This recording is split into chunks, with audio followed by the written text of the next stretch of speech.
Albert Einstein once said, everybody's a genius, but if you judge a fish by its ability to climb a tree, it will live its whole life believing that it is stupid. Ladies and gentlemen of the jury, today on trial we have modern day schooling. Glad you could come. Not only does he make fish climb trees, but also makes them climb down and do a 10-mile run. Tell me, school, are you proud of the things you've done? Turning millions of people into robots, do you find that fun? Do you realize how many kids relate to that fish? Swimming upstream in class, never finding their gifts, thinking they are stupid, believing they are useless? Well, the time has come, no more excuses. I call school to the stand and accuse him of killing creativity, individuality, and being intellectually abusive. He's an ancient institution that has outlived his usage. So, Your Honor, this concludes my opening statement, and if I may present the evidence of my case, I will prove it. Proceed. Exhibit A. Here's a modern day phone. Recognize it? Here's a phone from 150 years ago. Big difference, right? Stay with me. Here's a car from today, and here's a car from 150 years ago.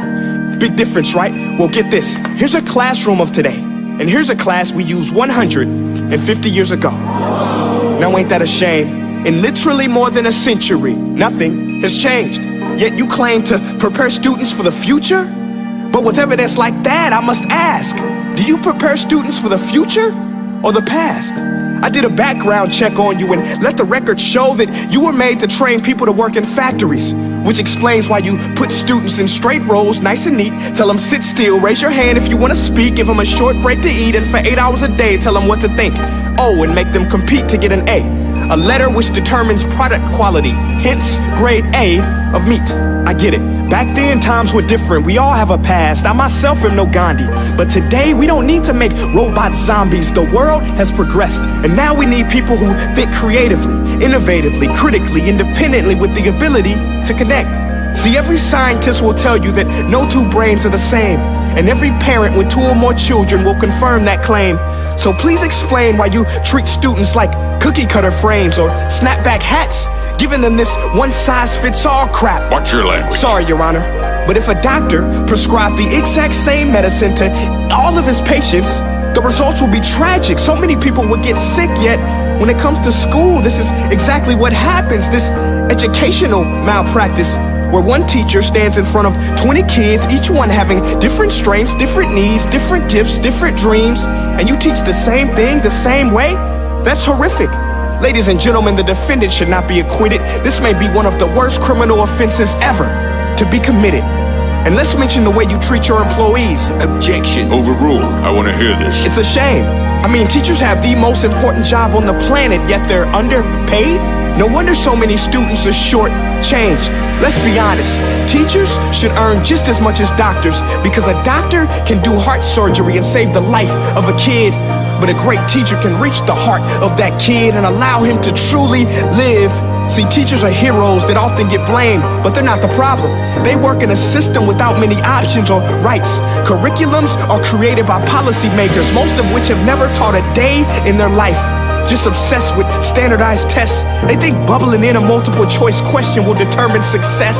That's outlandish. In fact, these tests are too crude to be used and should be abandoned, but don't take my word for it.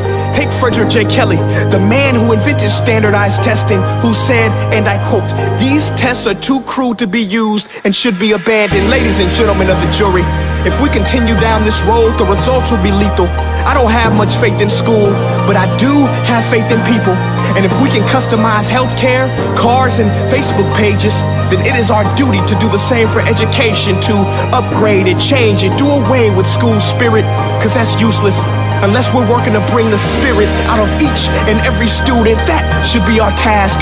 No more Common Core. Instead, let's reach the core of every heart in every class. Sure, math is important, but no more than art or dance. Let's give every gift an equal chance. I know this sounds like a dream, but countries like Finland are doing impressive things. They have shorter school days. Teachers make a decent wage. Homework is non-existent, and they focus on collaboration instead of competition. But here's the kicker, boys and girls.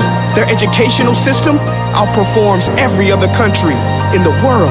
Other places like Singapore are succeeding rapidly. Schools like Montessori, programs like Khan Academy, there is no single solution.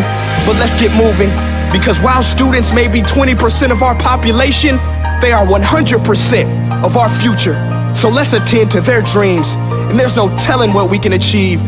This is a world in which I believe, a world where fish are no longer forced to climb trees. I rest my case.